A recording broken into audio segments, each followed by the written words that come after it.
We always get quite a lot of apples off our cooking apple tray. We store them in bread trays and they last us quite a long time through the winter.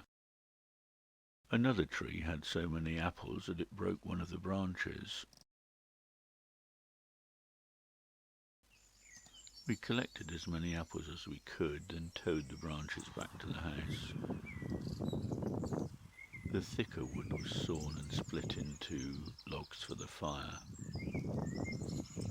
All the brash, the ends of the branches and the twigs and the leaves, is shredded up to make chippings.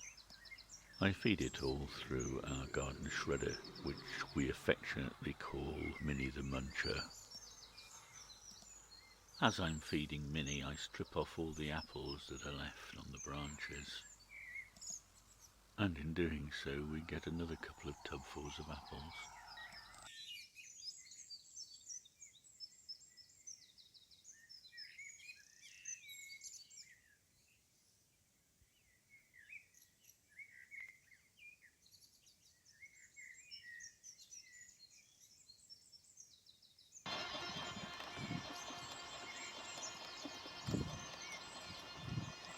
So the wood and the branches and the brash is easily dealt with. But we're beginning to build up something of a stockpile of apples, and this is just from 2 of the trees. What we needed, we decided, is an apple press. For our first attempt, we chose the biggest, reddest, ripest apples from the cooking apple tree and crushed them into small pieces, loading it into the prepared apple press. And then we started to turn the handle. And when we could squeeze no more juice out of the apples, we found ourselves with about 1.5 litres of really thick, brown, beautifully tasty apple juice.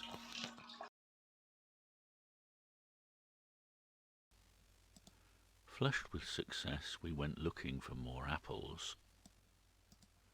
There were some trees where all the apples had fallen, while others had quite a lot of apples still on the branches, although they were all fairly small and not all that juicy.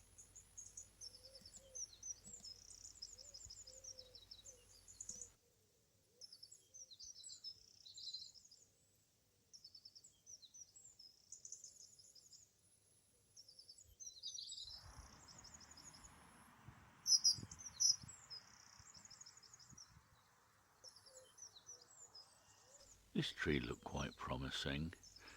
Perhaps for next year we'll look at this one.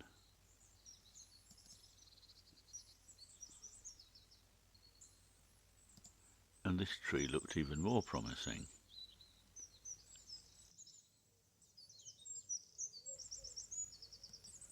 But the last tree was different. This tree is laden with really nice juicy apples. We call it the chicken hut tree because there isn't a chicken hut there. It's a long story. At any rate, without too much effort, we managed to get about 4 bucketfuls of nice apples from it. Here we're preparing them along with a few big red apples left over. We sterilise the oak wood of the press and the straining bag with boiling water.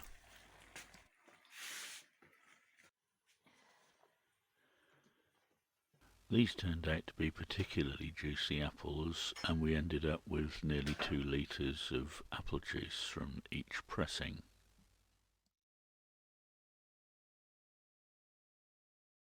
Without pasteurisation, apple juice might start to ferment in a few days, so we freeze quite a bit of it. We put it in freezer bags supported by little pots, then when it's frozen we can just store the bags. But of course we leave some out for drinking straight away. And there we have it. Delicious apple juice from tree to glass in under 2 hours. Cheers!